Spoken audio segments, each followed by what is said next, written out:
Wonderful to depart, wonderful to be here. The heart, to jet the all alike in innocent blood, to breathe the air, how delicious.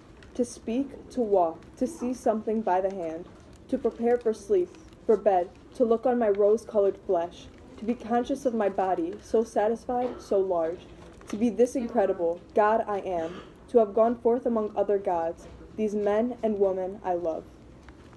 Wonderful how I celebrate you and myself, how my thoughts play subtly at the spectacles around, how the clouds pass silently overhead, how the earth darts on, and how the sun, moon, stars dart on, how the water sports and sings, surely it is alive, how the trees rise and stand up with strong trunks, with branches and leaves, surely there is something more in each of the trees, some living soul.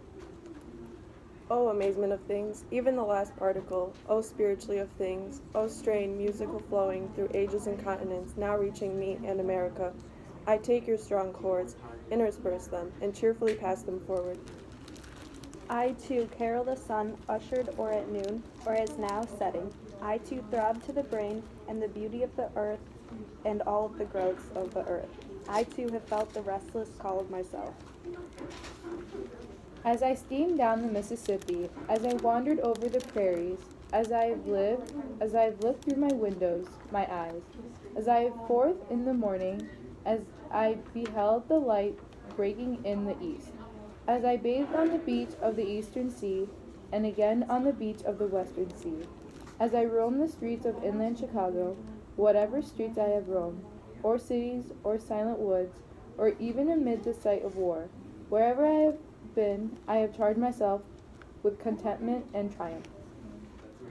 I sing to the last that qualities modern or old. I sing the endless finales of things. I say nature continues, glory continues. I praise with electric voice, for I do not see one imperfection in the universe, and I do not see one cause or result lamentable at last in the universe.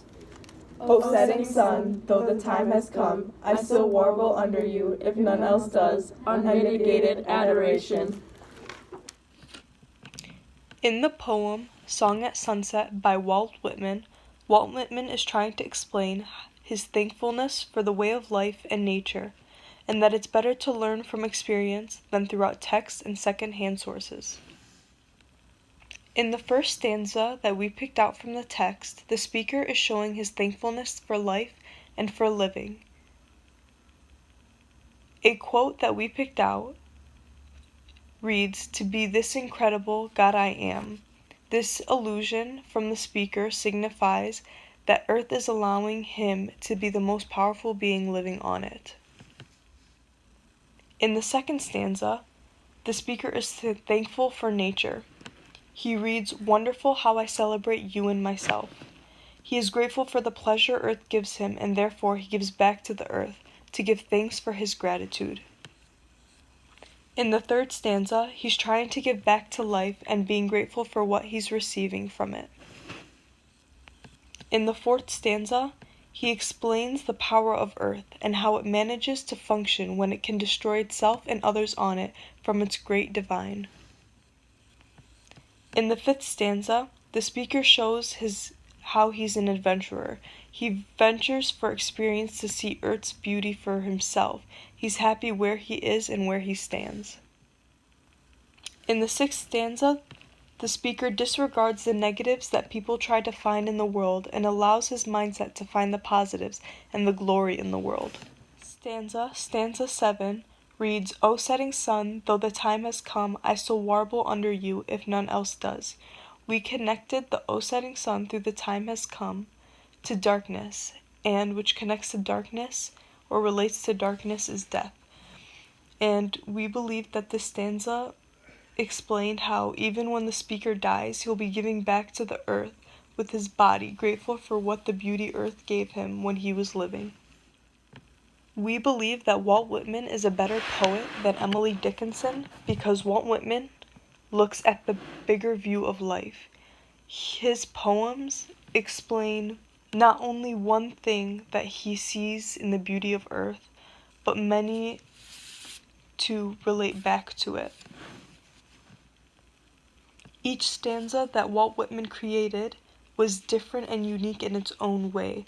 There was a different theme to each stanza he created. Walt Whitman also doesn't just stick to one idea. He lets his mind wander into his poetry. In each stanza, it's a different idea, a different thought, but all seems to connect together in one way. Even though he might have a different unique theme in one stanza than the other, they both connect in one way somehow.